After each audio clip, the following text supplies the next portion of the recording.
Hey, welcome to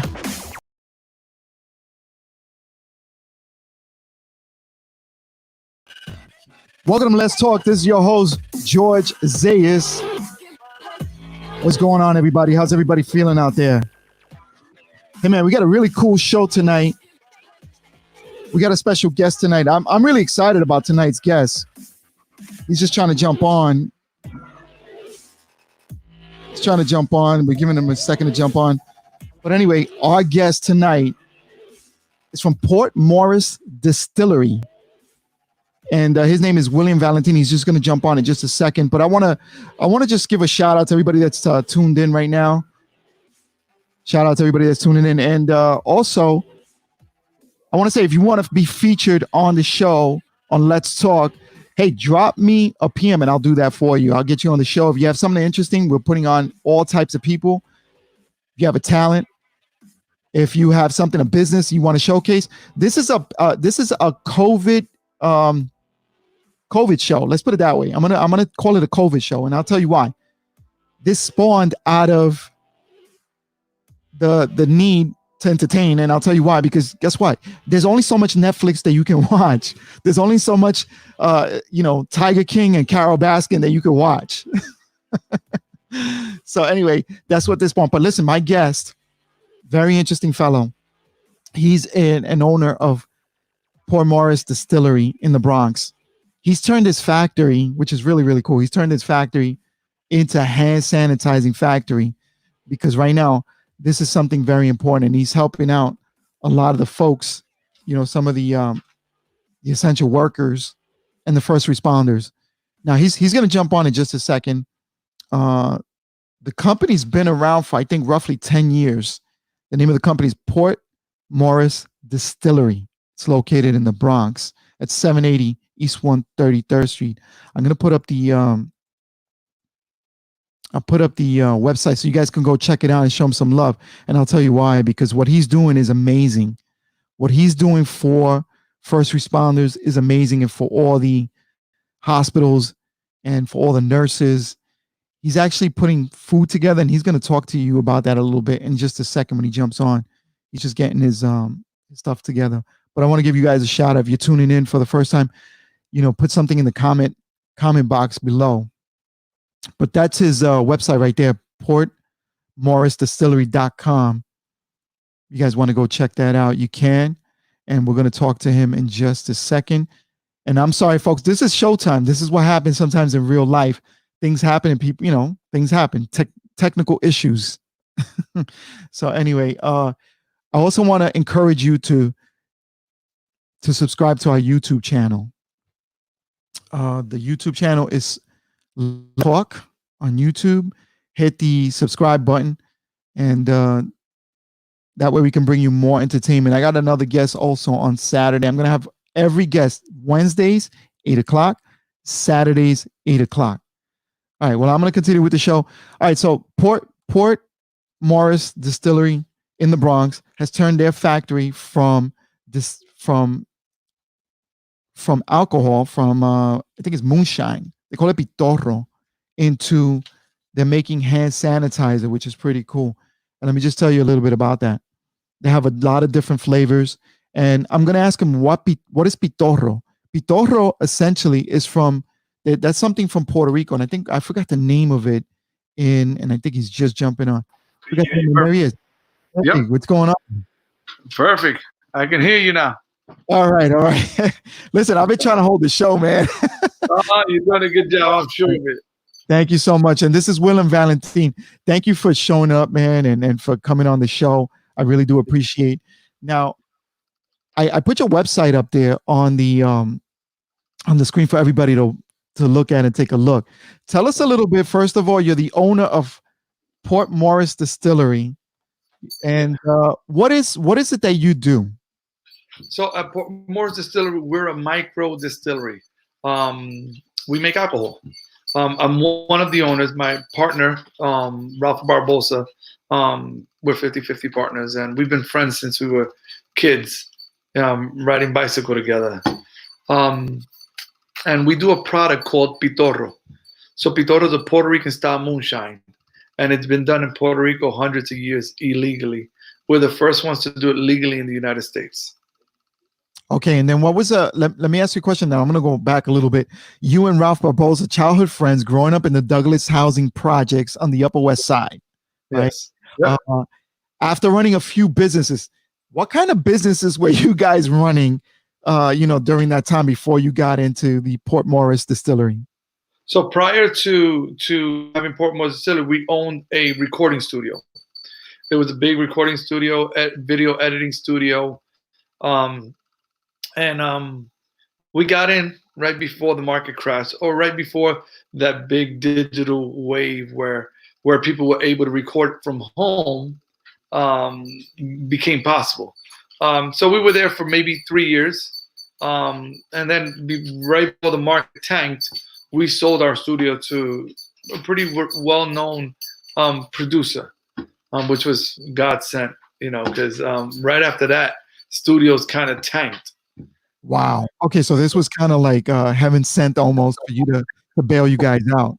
Absolutely. Okay, now what's interesting to me is that, okay, so you ran a couple other businesses prior getting into the Port Morris Distillery.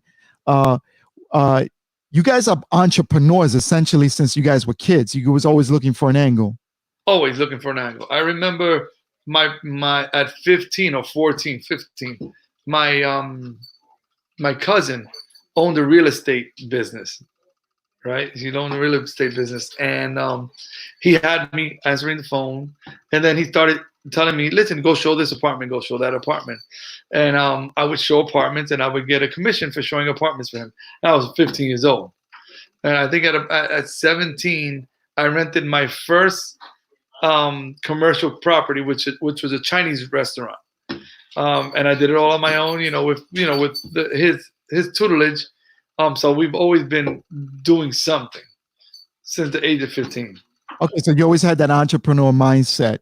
Yes. Okay, now I'm gonna keep taking it back a little bit now, and I know that you're a staple in the community where you are. Why the Bronx? If you grew up in Manhattan, why the Bronx?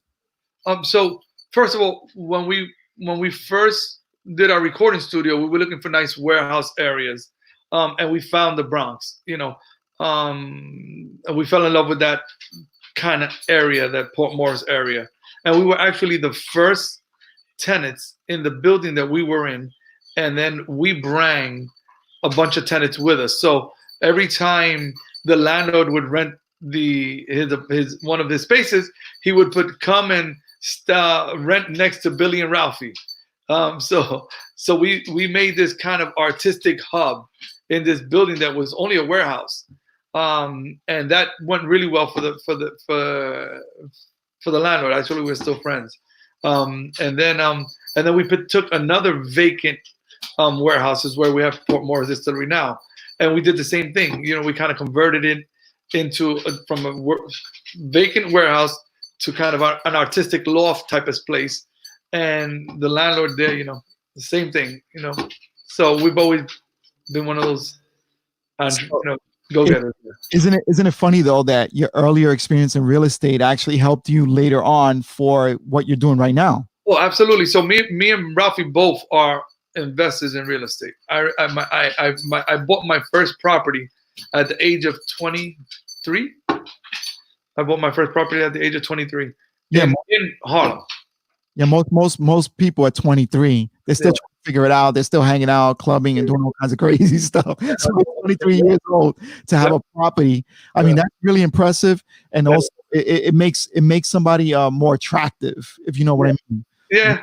When the ladies are looking, they're looking like, oh, this guy's got property. Wait a minute. Yeah. All right. Yeah, I was the first one in my neighborhood to own a piece of property. That's and I had maybe $6,000 to my name. Oh wow! Barely had money, and I went to. I don't know if you guys remember. There was a commercial back then, and it was like Homes for Less or yeah. And so I went into. I wanted to buy a home. I'm like, okay, let's go. They said they would do everything. They would find you the home. They would finance the home. And I met this woman. Her name is Cheryl Beckman. You still remember that? Oh yeah. I told Cheryl was showing me houses, none which I liked, and I asked Cheryl, if I find a house, can you help me finance it? She's like, absolutely, no problem. So I found the brownstone that I wanted to buy, and actually it was my uncle's brownstone, and he was about to sell it to somebody else. Okay. So I told, yo, give me the opportunity. He's like, you're 23 years old. How are you going to pull it off? I'm Yeah. like, I'm going to pull it off. I have somebody that's going to help me pull it off. And Cheryl begged me buy my property. I still communicate with her. That's amazing. And I mean, he was probably looking at you like, listen, you don't even know how to wipe your nose yet. Exactly. How? Yep. And I told him, listen, please give me the opportunity. And it was a 4-family brownstone. Okay. So he gave me the opportunity, and Cheryl Beckman helped me with the financing. Actually, she's still doing financing. So anybody who's looking for financing, you can look her up on Facebook. Her name is Cheryl Beckman. A little plug in there for Cheryl. All right. If it wasn't for her to believe in me, I mean, 23 years old, when you walk into a real estate office, are they really looking at you? No, not really. No. So she looked at me and she gave me the opportunity. But, a young Latino walking in to a real estate office, I mean, seriously. So it took her to look at me. And if that point in time wouldn't have happened, maybe my life would have been different now. Okay. And what were you doing at the time? I mean, because in order to buy property, you got to have some kind of income. So I was working with my cousin, with the real estate, and he paid me to show houses. Okay, gotcha. All right. So it was good. All right, so I want to go back now and talk a little bit about what you're doing now with PMD and Pitorro. You said you do Pitorro, and that comes from Puerto Rico. That's the Moonshine that was illegal and still is, I think, in Puerto Rico for many. It actually is illegal still. I mean, there's 2 companies doing Pitorro now in Puerto Rico. Okay. 2 legal companies. Well, we won't mention them. We're gonna mention public. I'm sorry, Port Morris Distillery. That's it. That's all we're talking about right now. Awesome. So if you want to order from Puerto Rico, they can order from Port Morris. Yeah, absolutely. All right. So now what I found intriguing about Port Morris is that you infuse them with different flavors. I mean, for example, you have coconut, you have raisin and tamarind, and then you also have a Salma Hayek. The actress, however you pronounce the name. But anyway, yeah. So tell me about that. How did you come across that? And have you ever thought of doing a Pitorro rice and beans infused flavor? Well, so we do flavors that kind of we like to drink. So unlike other people, like, no, you got to do it for other people. No. If I'm not a drinker. Right. So if I'm able to really enjoy a drink that we make, then people are going to enjoy it because I don't drink. I have an occasional glass of wine, and I do drink. When I drink myself, I drink myself. But the flavors come up; they have to be flavorful for myself.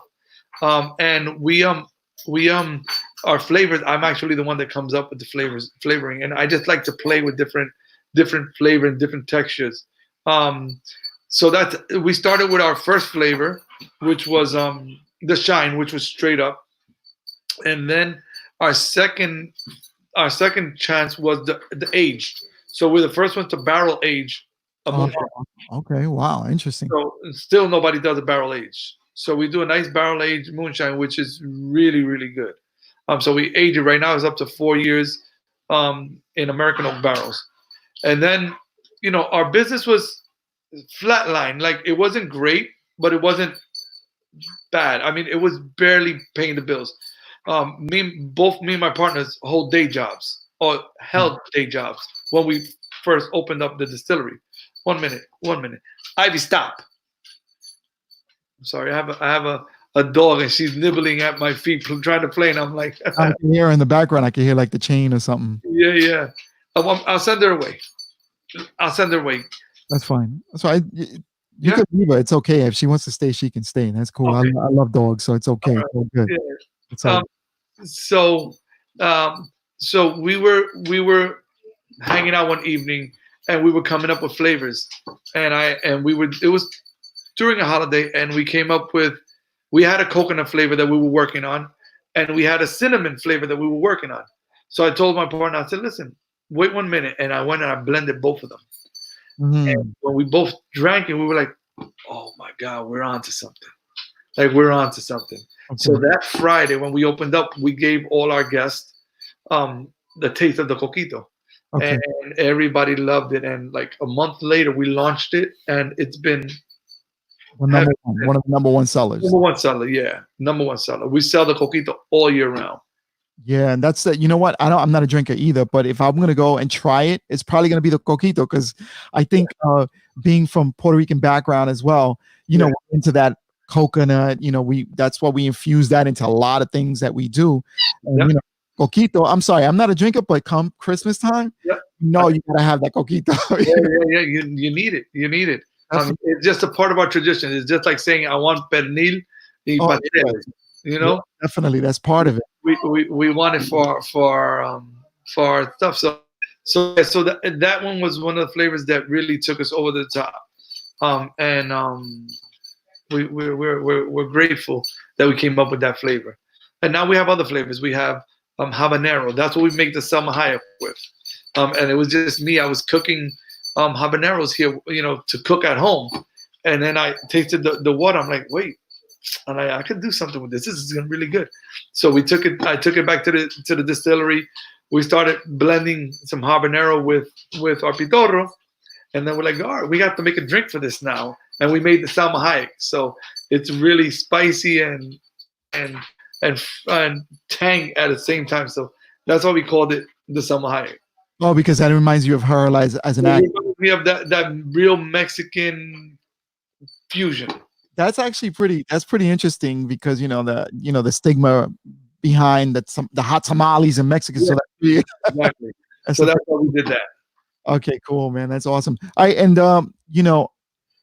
so that's how you came up with that one. Now you also have I think you also infused that with lime. Is that correct? Yes, that's the one that go. That's habanero pitorro with lime. Nice. Okay. It's Now, delicious. so now you're located in the Bronx, and how long have you been in business there since you So started? we've been there for 9 years, and you asked me a question: why the Bronx? So after we sold our studio, and we were going to embark on opening the distillery, all the major distilleries at that point in time, there were 5 licenses in New York, only 5. We're the 6th DSP in New York. Um, all of them were in Brooklyn. Mhm. So we looked in Brooklyn, and then me and my partner sat down one day. I'm like, wait a minute, we can't be in Brooklyn because our roots are not from Brooklyn. Our roots are from the Bronx. And although we were raised in Harlem. If you look at the first migration of Puerto Ricans, they were from the South Bronx. Yeah, absolutely. So we said, nah, we gotta stay in this area, and then we started combing the area, and we worked really diligently to find a location in the South Bronx because it really it comes to our hearts. It's our roots, And if you really go back into history and start reading all the history of the Puerto Ricanos when they first migrated, they landed in the South Bronx. So we had to be there. Got it. And I love it because you're in like the Hunts Point area. Is that like kind of the area that No, we're in the Port Morris area. So Port the Morris? Port Morris area is the southeast corner of the Bronx. Okay, got it. All right. So that you're closer to the bridge, right? To like Willis Avenue in that area. I'm closer to the bridge, but again, the bridge is in Mont Haven. Okay, got it. We're all the way southeast corner. Okay, I got it. I'm gonna go visit you. It's gonna happen. It's gonna happen. Yeah. All right. Yeah. It's a very cultural place. When we're up and running, we do a lot of cultural events. We do a lot of bomba en plena. We do poetry nights. We do a lot of art exhibits. So we do a lot of things that cater to our culture. It's funny because I was watching News 12, a report, and you're a big contributor, and you wanted to contribute into the arts in Puerto Rico. And you had a professional musician come in, and he came here with his trombone, and he was playing in the Bronx in the distillery, and you had this arts night, I guess. What? And the money that was collected was sent back to help out the kids in Puerto Rico, in a town in Puerto Rico. I can't remember off the top of my head. So we did that particular fundraiser was for Loisa. Loisa, correct. Loisa has a music school, and I went to visit Puerto Rico one day, and I went to visit one of my cousin's father is a senator over there.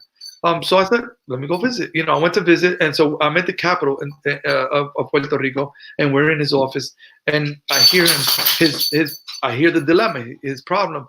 He's like, oh man, how are we going to get instruments to the school that it's about to open? We don't have no instruments. And I said, listen, I can help you with that. He's like, what do you mean? I said, I come from not from a music background, but I enjoy singing. So I have a bunch of friends who are musicians. So I said, I'm almost sure that between the friends that I know and my guests, my members, because we don't call anybody customers, we call them our guests. So Sure. I think we could raise enough instruments that we can fill this school. And he's like, are you serious? I'm like, no question. So I reached out to one of the singers from Puerto Rico. He's Julio Sanabria, I believe it is. Sanabria, yeah, that's what it was. Yeah, big shout out to Julio Sanabria. Yep. Amazing human being. And it was his first time coming to New York. And I told him that I needed him to perform at PMD, and all the money that we raised, we were going to buy instruments for this school. So that led to getting the Grammy Award winning William Cepeda, trombonist. He came down also, and he's actually the teacher of the school. Oh, so wow. We raised almost $30,000 or $40,000 worth of instruments. Wow, amazing. And we were able to ship it out. And I went for the opening of the school, and we were going to give the kids the instrument, and it was so overwhelmingly joyful. I bet, man. Kids pick up this instrument and say, I want to be a drummer. I want to be can I have the trombone? And it was just amazing, the feeling.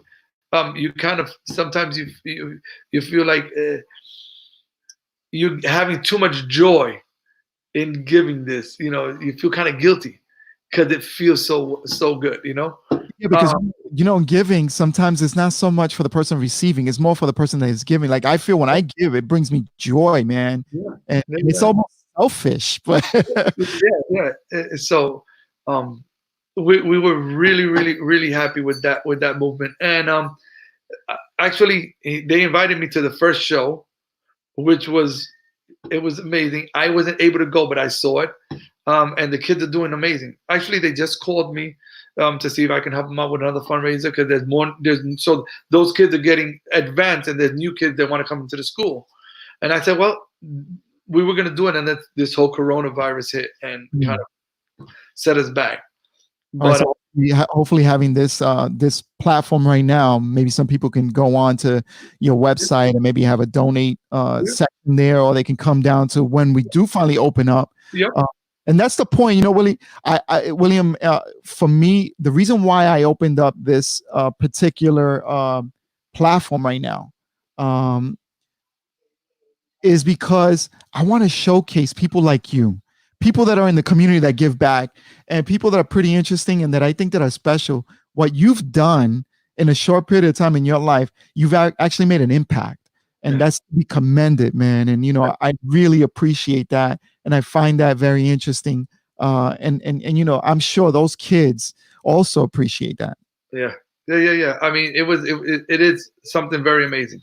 It is. And everybody knows that the kids who are in music learn more than kids who are not in music. So kids know how to read music and they're better students. Absolutely. And I'll tell you a little story, a personal story about me. I had the same thing. I had a little bit of a learning disability growing up. I had gotten into some medical issues. And let me tell you, the thing that actually put me back on track was learning to read and play an instrument. Yeah. Very important, man. Yeah. So anybody that wants to have their child and maybe has some kind of learning disability, you want to get them acclimated with an instrument, put them in a school that teaches them that. All right. And, we got Dave Fleming. Thank you for tuning in, Dave. He says, Mr. William Valentin and the guest contribution he made. Yes. Thank you, man. Appreciate that. Big shout out to you.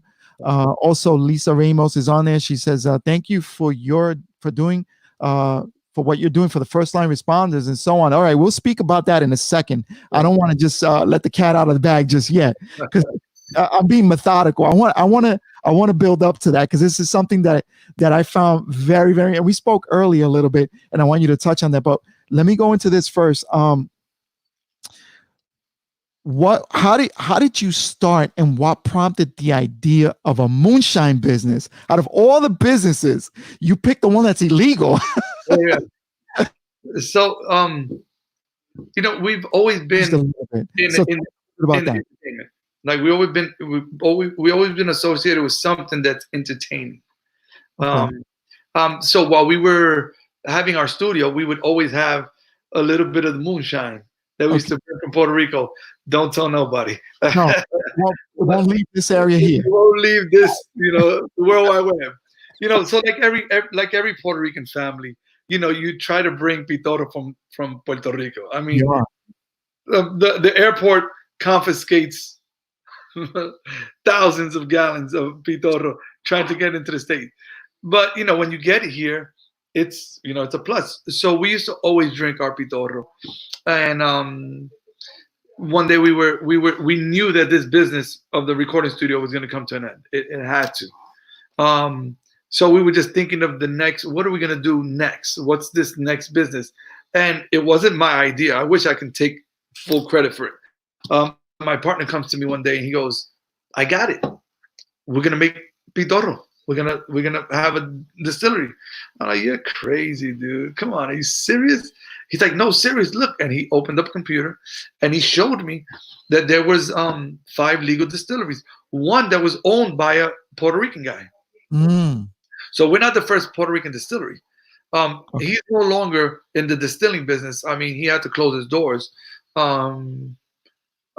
But great person. And when we contacted him, he welcomed us with open arms. His name is Dr.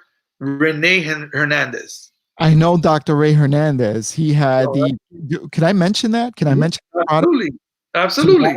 Corrado? Tirado whiskey, I think it was. Yes, that's correct. So he distilled as a passion, but his life's work is being a doctor. So I think it got to the point where he had to choose between distilling and being a doctor. I don't know his full story, but I know he closed his doors several years ago. And even when he closed his doors, we told him, "Yo, don't close."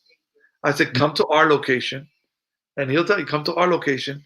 You could distill from there, and you could still have your product."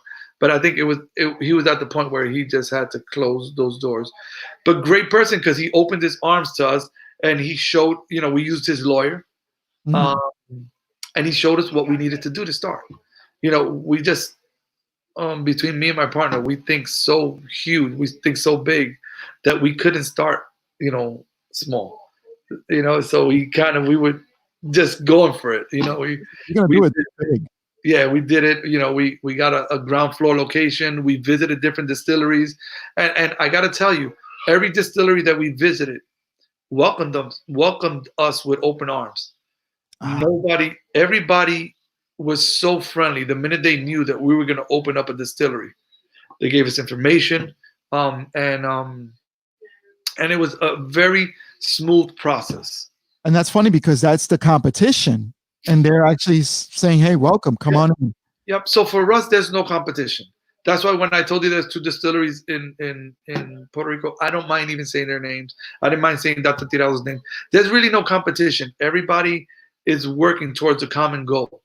The competition is the big guys, is the Cardis of the world, and micro distilleries are less than 1% of the market.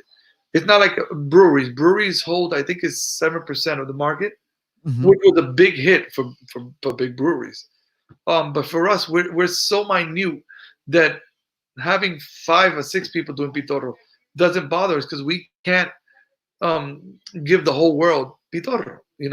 Absolutely. As long as they're doing it well, and let's say somebody opens up in Florida, opens up in anywhere, as long as they do their product and their product is good, their product sells, and we hold to our roots, then when somebody walks into a liquor store and they see a Pitorro brand, regardless of what brand it is, they're going to want to pick it up Sure. because they know that they drank a Pitorro in Florida that was really good.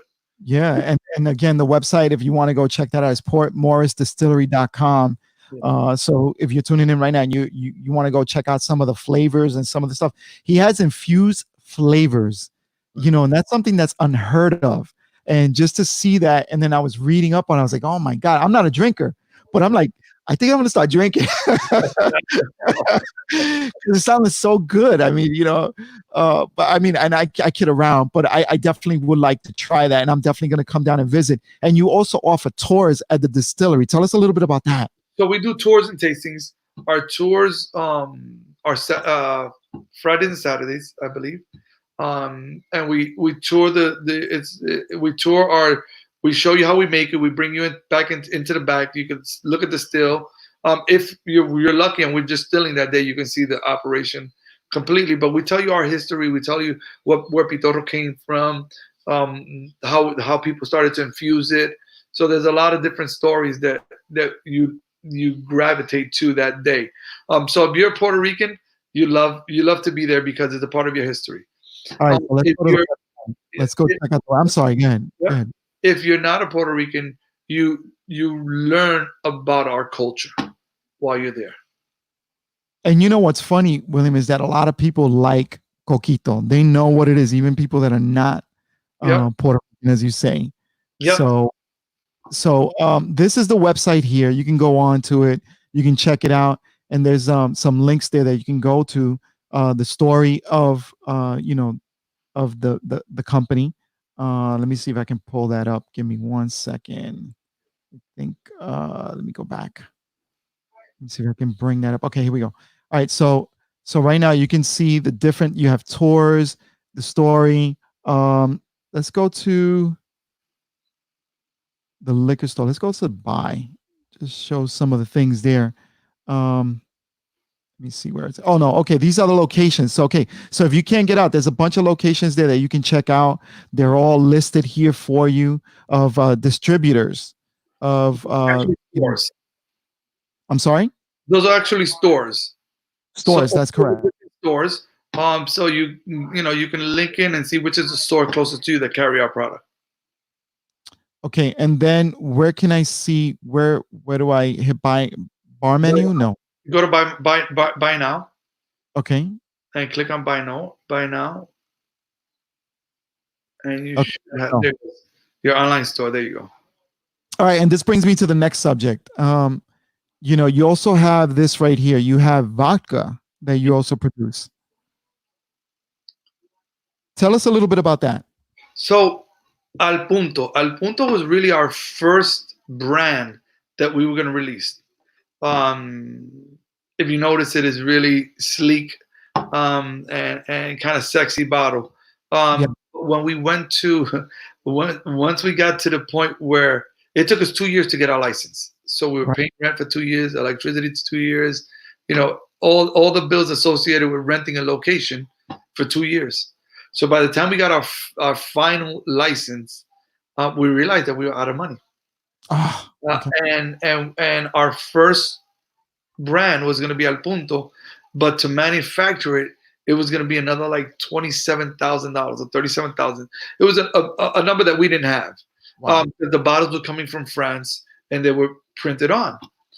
So we had to kind of really huddle up and say, all right, so what do we do? How do we do? Where do we go first? And I told my partner, I said, listen, Pitorro is what we're making. Let's just get a really nice traditional bottle and revamp it. So we kind of went to our designer, our bottle designer that designed Al Punto. And I told him, listen, we don't have money, but this is what we need. Like, we need to kind of change this, and we need to kind of get a bottle that we can get generically off the shelf. So our minimum order, I believe, for the Al Punto bottle was 10,000 bottles. The minimum order for the Pitorro bottle was only 1,000 bottles. So we were able to open up with 1,000 bottles that we had ordered. Okay. So that was the story. So that Al Punto, after years, of having pitorro out, we said, listen, let's revisit. Let's give the vodka drinkers, a nice vodka, and we started doing the al punto vodka. I love it. Okay, so now I want to go over one thing that we've seen here on the screen is now we're in COVID-19. Yes. Business everywhere is a disaster. Everything's been shut down. All kinds of stuff is going on. Everything's happening. So now you turn Port Morris Distillery into a plant, a hand sanitizing plant. I think that's amazing. Tell us a little bit about that. So, like everyone else, when COVID-19 hit, we shut our doors. We own Port Morris Distillery, and adjacent to Port Morris Distillery, we have a restaurant. So we had to kind of get rid of all of our employees and shut down. A fear of this COVID-19. It was just nobody knew. So we shut it down, and we're home. I actually still work. I have my day job. I'm a sheet metal worker, local 28 sheet metal worker. Okay. Shout out to local 28. Yes, absolutely. So I was still working, but we had my family's home. I was on, me and my partner were talking about the hand sanitizer, but we weren't sure that we wanted to risk our families to go out and make it.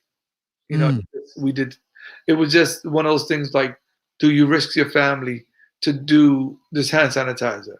And it was, it's a toss up. And I'm on a lift one day, and I get a phone call, and they're like, from the meat market, and they're like, listen, we really need sanitizer. There's no sanitizer is gonna mess up, our distribution with the food. Like, it's really, really, really. We heard you can do it. So I started thinking, and then I got another phone call. Listen, the nurses and the doctors, they need hand sanitizer. So we're the only distillery in the Bronx. So I called my partner, Ralph. I'm like, Ralph, listen, we're going to have to do something because, the people are calling us. If they're calling us because they need it. They can't find it anywhere else. Yep.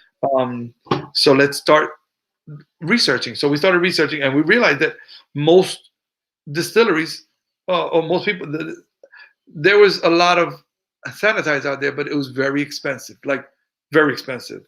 Right. And I said, listen, we have to come in as cheap as we can, as inexpensive as we can. So let's start doing our research. And we started researching, and a week later we had our first batch of hand sanitizer. And I thought, okay, this is good. So we donated some, and we gave some to the meat market, and then we started kind of revamping. All right, so how are we going to go out? So we had to kind of do our planning. All right, if we're going to work as a unit. Our family's going to leave the house at the same time. We've been in quarantine for 3 weeks. We'll go to work, only us, and then we'll have to figure out how we're going to get this to the people. And that's what we did. But me and my partner, Ralph, we had a lot of driving to do. We had to drive to get, because our hand sanitizer is made with glycerin, hydrogen peroxide, and all these things have to come together.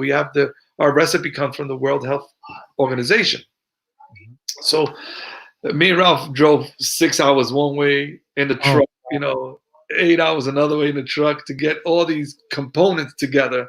And then our pitorro with everything else, we started doing our blend. So, for the first couple of days, it was a mission. But we finally were able to get our first batch of hand sanitizer, and thank God it's been a blessing, because we really didn't know if we were going to reopen. Well, you've been a blessing to a lot of people as well. I'm going to put a picture of the hand sanitizer right there on the screen. And there it is. It's Pitorro Puro. Is that what the name? You see the logo in the background. So how can people get a hold of that? I mean, I know the website is there, but I also see that you do like major shipping. Like you got UPS coming picking up. Yeah. So right now people are ordering online, and we ship out every day. Every day we have UPS come. That's he's there every day. We got to, God bless those guys. They're making sure that everybody gets their packages. So every day we get our orders in, every day we ship out, every day we get our orders. And not only that, we're also selling to major construction companies. Ah, Every single most of the construction companies in local 28 have purchased from me. Mechanical companies have purchased from me because they want to keep their men safe. So we've been able to really help out. Tomorrow we're delivering, we're donating to the police department. We're donating to FDNY. I think tomorrow we're shipping 55 gallons to one of our local fire departments. So with everything that we're selling, we take money to donate okay. to the frontline people. Now, let me ask you a question. If somebody wants to, like, let's say I went to the store, you can't find hand sanitizer anywhere. Yeah, Can we somebody walk up to the warehouse and knock on your door and pick up a case of hand sanitizer? They can. They can. Absolutely. We don't turn nobody away. I would prefer to go online because we're trying to minimize Yes, the contact. interaction. So Sure. the less interaction that we need to have until this COVID-19 gets eradicated. The best way to do it is you purchase it through online, right through a credit card. This way, when you get there, all you're doing is picking up the package. We don't have to kind of exchange anything. I'm giving you a package, you're taking it. As of next week, right now there's a big shortage of bottles, containers. That's right. So as of next week, we're starting a refill program. Okay. So you're going to be able to go online, and instead of purchasing, you're going to be able to go and refill your bottle for a lesser amount. Oh man, that's awesome. And where would they be doing the refills at? We'll be doing the refills there. So that's kind of the interaction that we're going to have. Once you say you want to refill, we'll give you a scheduled time for you to come in, and we'll refill any of the bottles that you have. That is amazing. That is amazing. So if you're in the Bronx, check out portmorrisdistillery.com. You can go pick up some, you want a little bit of a pitorro, and then you want some hand sanitizer at the same time. You can do both. You can sanitize inside and out. That's right. But, most people are, when they go online, if you're in New York, you can purchase pitorro online for us to ship to you. It wasn't like that prior to COVID-19, but the governor allowed us to now ship our pitorro out. So we're able to put it right on UPS and get you your bottles also. All right, let's take a look at a little picture there of some of the brands that you have there. That's a very nice picture there. You have a couple of brands. I mean, different flavors. I'm sorry, different flavors. And which is the flagship, if you will? Well, the flagship is the Shine. The flagship is the Shine because it's our first product. If you tell me which one I like the most, I like the ginger the most. Yes, you have a ginger infused pitorro. Yes, personally, because we use all original. So we use original ginger for our ginger, original coconut. We use all the original flavors. But for me, I love the ginger. I have ginger tea at night, so having a ginger pitorro is amazing. Okay, now, how has that affected the COVID-19? How with employees and all? Like, how are you able to, stay in business? I mean, it's tough. Is the hand sanitizer the one that kind of, gave you guys uplifted the business? Yeah, absolutely. So the hand sanitizer definitely kept us. The hand sanitizer is what's allowing us to reopen our doors. Okay. Because to be totally honest, I didn't know how we were going to continue to stay in business. I mean, I know the government is saying that you don't have to pay your rents, but yeah, you do have to pay your rent. Yes, you do. They want it in the back end. Yep. So after 3 months or 4 months, they're going to want their $66,000 or their $88,000, whatever it is that you're paying. They're going to want it. They're landlords, That's correct. So we didn't know that we were going to be able to open up. And even with this hand sanitizer, at first we knew we were doing it because we needed to get it to the people it needed to be, hands that it needed to be in, but we didn't realize that it was going to allow us to stay in business. Okay, so that was like a blessing in disguise, and I see a lot of things happening during COVID that businesses are actually changing their business model to Yep. stay in business, to be essential, but it's not just to stay in business, it's more also to pitch in and help out, and that's what you essentially done with That's the only reason we started. I was okay with having my family safe and not knowing whether I was going to open or not. Thank God that I'm a sheet metal worker by trade, and I can survive the rest of my life, even if I were to close down tomorrow. I've been blessed with an amazing union that I'm affiliated with. Um, but this hand sanitizer has allowed us to say, yes, I'll be alive at the end of this COVID, and I'll continue to thrive after this COVID um, um, um, pandemic is over. yeah, you guys essentially you're an essential business now, which Yes. is very important to Yeah. have you guys there, and I Yeah. commend you for doing that. Yeah. Now, I want to also talk a little bit about something else here, and I'm going to bring up a picture that you're really involved in. You're there with your partner and someone else, Yeah. and a couple other people there. Tell us a little bit about what we're looking at right now on the screen. So we partnered up with World Health Kitchen organization, and they're an organization that are feeding the nurses on the front line. And we last week or 2 weeks ago we started our mission to want to do the same, to help out, and partnering with them was amazing. There's a couple of other companies that were involved with it. HIP. I have all the paperwork, but they were essential in feeding the nurses on the front line.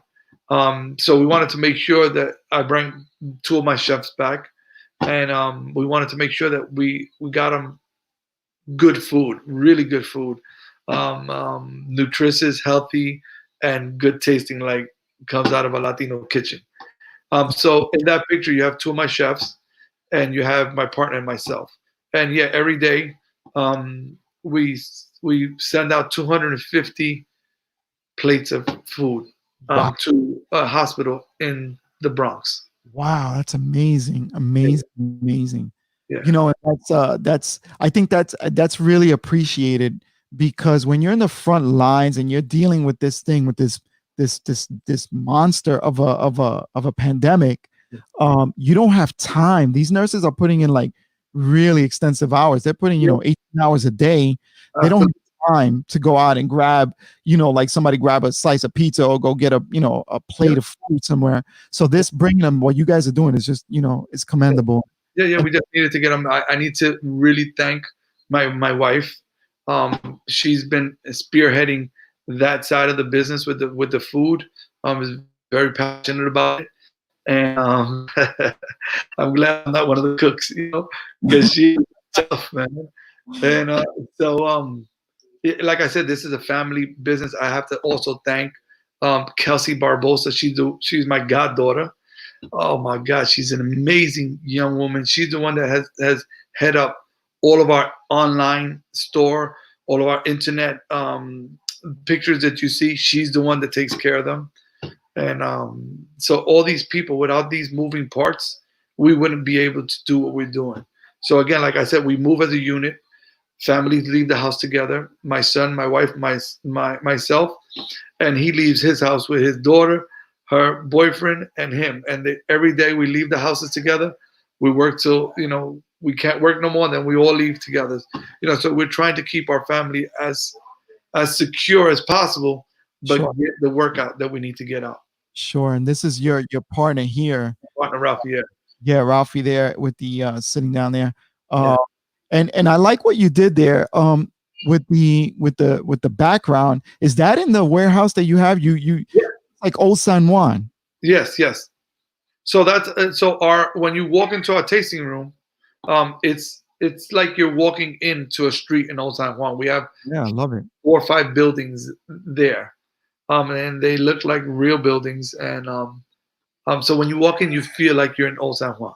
Oh man, I can't wait. I That's can't the idea. over. I can't wait till it's over so I can go check it out. I think that's wonderful. It's beautiful what you're doing there with that. I think that's awesome. All right. So I wanna talk a little bit about, and I put it in the notes, in the show notes. If anybody wants to follow you, how can they follow you, the company? Tell us a little bit how. So you can follow. Well, you can follow me personally Well, on let's Instagram. go with the business Yeah. first. The business is Port Morris Distillery. I think our Instagram is PMD NY New York. That's Instagram, and Facebook is Port Morris Distillery. All right. So if you guys you want to look at the show notes after the show, you guys you able to click. You can follow them and see what good work that they're doing. And I really do appreciate that because that's what keeps everybody safe and moving forward. All right. All right. So they can also order online. I can't wait till, like I said, the tours. When that happens, when the business opens up again, Yeah. it's going to be really exciting. And then I just want to talk a little bit about one last thing, and we're going to close the show. We're coming up almost an hour. We're 52 minutes in. Let me just look at my notes real quick. All right. Yeah, this one's important. Now, you started as a young man. You said at 15, and you were an entrepreneur. You had that entrepreneur mindset, you and your partner, Ralph, right? Yeah. Now, for a young person, an entrepreneur that wants to start a business, what should they be focusing on to start a business, and how can they make that, that come true? Focusing on, becoming an entrepreneur. I think if the younger me would tell you to look for something that's going to generate money. The older me is going to tell you to look for something that you're passionate about, to look for something that you're going to enjoy. Life is so short, and you look back and you realize you're 51 years old, and you don't want to go through life in a job that you don't enjoy, or owning a company that you don't enjoy. So the first thing that you should do in life is figure out what's your passion. Once you figure out what's your passion, you can figure out how to be good at your passion. And once you could be good at your passion, you start to monetize it. So it's for me, it's those three things. Figure out what you're good at. Figure out what's your passion. What gets you up in the morning? What's going to allow you to get up in the morning so that when you go to work, it doesn't feel like work. And once you have those two combinations, making money is easy. Making money is easy. You're going to be able to make that money because you're doing something that you're passionate about and you love to do. And even if you don't make $1 million, it's not important because you went through life enjoying what you do. Absolutely. And you know what? That's words of wisdom and encouraging for young people. And I'm going to add to that, one other thing that's very important is time, because you can always make more money, but you can't always make more time. Bring that time back. Yeah. So use your time wisely as a young person. And like William said, be passionate about what you do. Go full steam ahead with it, and you're gonna be successful. That's it.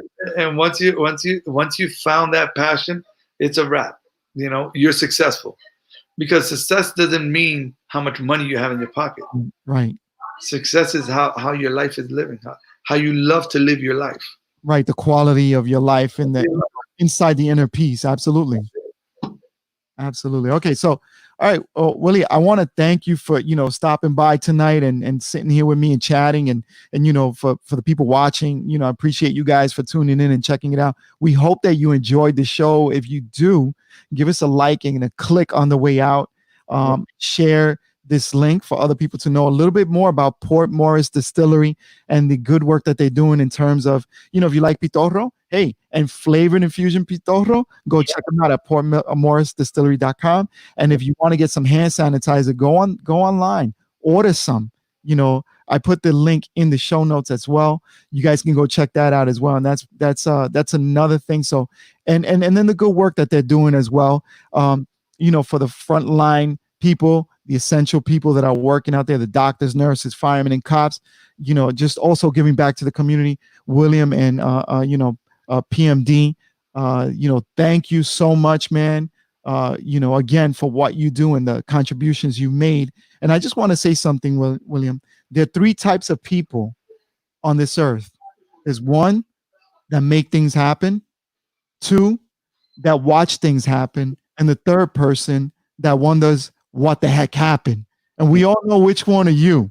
And Yeah, you make things happen, my friend. And we thank you. And I thank you for being an excellent human being and a humanitarian, and for what you're doing with the business.